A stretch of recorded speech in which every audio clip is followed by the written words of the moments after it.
안녕하십니까. 언제나 소비자폰에서 방송하는 콘스탄트 김의 티스와 함께 돈 버는 아카데미. 이번 시간에는요, 돈 버는 상속이 되겠습니다. 동거주택 상속공제를 제대로 확실하게 받으려면 어떻게 하면 좋을까요? 여기에 대해서 알아보도록 하겠습니다.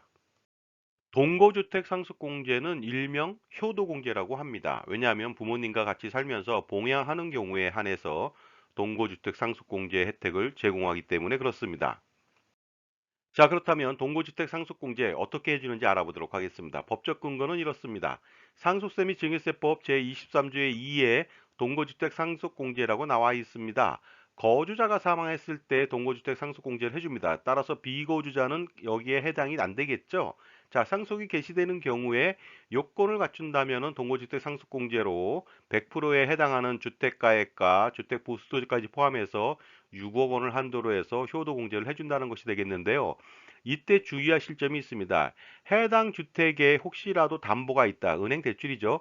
그것을 뺀 금액에 대해서 100%에 해당하는 6억 원을 한도로 공제해 주니까 예를 들어서 10억 원짜리 아파트인데 그 담보대출이 5억 원입니다. 그러면 5억 원을 뺀 나머지 5억 원의 100% 그러니까 5억 원만 공제해야 하니까 6억 원은 절대 안 됩니다. 따라서 주의하시기 바랍니다.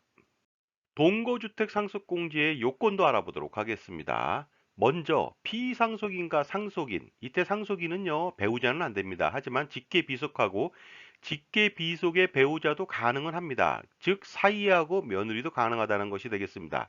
따라서 피상속인과 상속인이 상속 개시일로부터 소급해서 10년 이상 계속해서 하나의 주택에서 동거해야만 합니다. 물론 이때 상속인이 미성년자인 경우의 기간은 제외하니까 주의하시기 바랍니다. 그리고 두 번째는요. 피상속인과 상속인이 상속 개시일로부터 소급해서 10년 이상 계속해서 1세대를 구성하면서 1세대 1주택에 해당되어야 됩니다. 물론 이때는 무주택 기간도 포함이 됩니다. 예를 들어서 주택이 없이 5년 동안 같이 살았습니다. 그리고 나서 나중에 5년 동안 주택이 있었다. 그러면 전체적으로 10년이 되겠죠. 그 다음에 세 번째는요. 상속 개시일 현재 무주택자이거나 피상속인과 공동으로 1세대 1주택을 보유한 자로서 피상속인과 동거한 상속인이 반드시 그 주택을 상속받아야만 상속공제가 가능하다고 보겠죠. 그래서 주택을 공동 소유한 경우도 공제가 가능하고요. 그 다음에 며느리 사유도 동거 요건 충족 시 공제가 가능하게 되겠습니다. 단, 배우자는 공제가 불가하니까 주의하시기 바랍니다.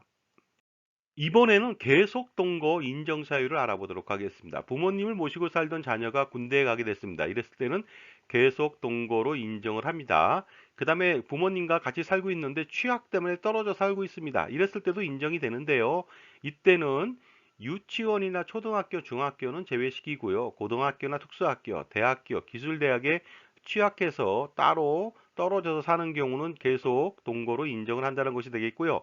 직장의 변경이나 아니면 전근 등의 근무상의 형편으로 따로 떨어져 사는 것도 마찬가지로 계속 동거로 인정하고요.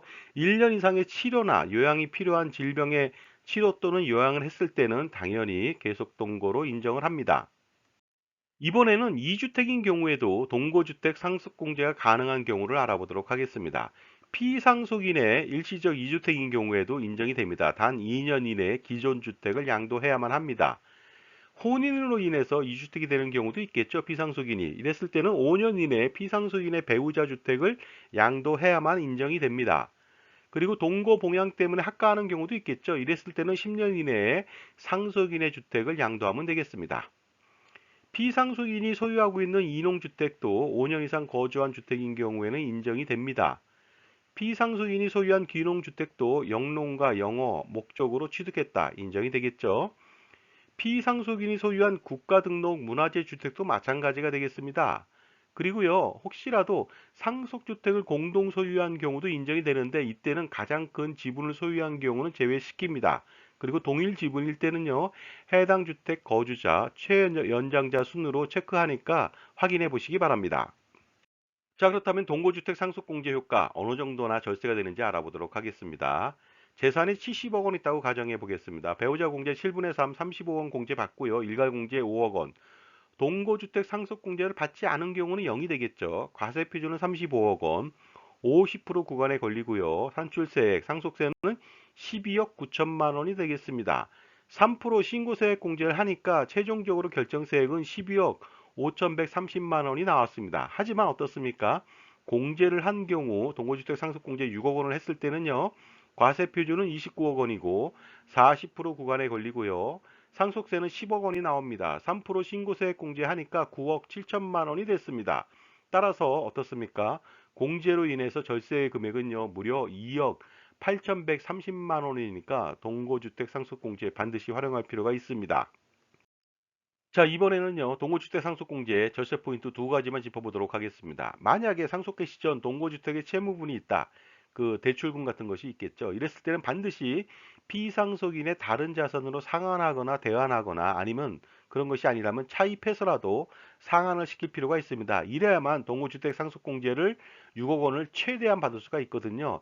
예를 들어서 6억 원짜리 아파트인데 4억 원의 은행 대출이 있습니다. 그러면 2억 원밖에 공제를 못 받다 보니까 어떻습니까? 4억 원을 상환할 필요가 있겠죠. 자, 그래서 두 번째는요. 필요시 동거주택은 감정평가를 받으시기 바랍니다. 6억 원 또는 10억 원까지 받으면 좋겠죠. 이렇게 된다면 어떻습니까? 6억 원까지 공제가 가능하고요. 추후 양도소득세도 절세가 가능하리라 보고 있습니다. 자, 지금까지 제 정보가 만족스러우셨다면요. 구독과 좋아요 부탁드리고요. 특히 회원가입, 멤버십 가입을 통해서 보다 다양한 혜택을 받아보시기 바랍니다. 감사합니다. 계속하겠습니다.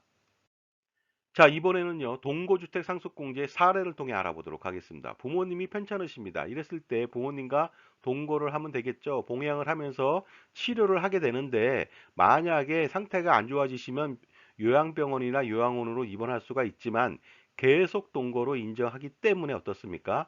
부모님 간병을 위한 동거 봉양은 가능하리라고 보고 있습니다. 또 동거주택 상속공제 할 때 해당 주택을 공동으로 상속인들이 상속받는 경우도 있겠죠. 이랬을 때는요. 동거주택 상속공제 요건을 갖춘 상속인이 상속받은 주택가액 범위 내에서 공제가 가능합니다. 따라서 상속주택이 12억 원인데 그 동거했던 상속인이 50%를 상속받는 경우에는 당연히 6억 원 공제가 가능합니다. 그런데 현실적으로 10년간 동거하기가 굉장히 어렵습니다. 그렇다면 절세 전략은 무엇일까요? 이럴 때는 사전 증여 전략이 필요하다고 볼 수가 있겠죠. 상속세 면세점까지의 상속 재산만 남겨둔 채 기타 자산은 사전 증여를 하면 되겠습니다. 배우자가 있는 경우에는 10억 원까지 남겨주면 되겠고요. 없는 경우에는 5억 원까지 남겨주면 되겠죠. 그리고 또 사실상 동거주택 상속공제보다 더 큰 절세 전략이 필요하다고 볼 수가 있습니다. 따라서 돈을 버는 것도 중요하지만 투자와 관리와 절세하는 것은 더욱더 중요합니다. 그렇기 때문에 지금은요, 증여세와 상속세 절세를 위한 컨설팅이 필요할 때가 아닌가 생각합니다. 자, 지금까지 동거주택 상속공제를 확실하게 받는 방법에 대해서 말씀 나눴고요. 사전 증여 전략을 통해서 절세 전략을 세우는 것이 중요하다는 말씀을 드렸습니다. 감사합니다.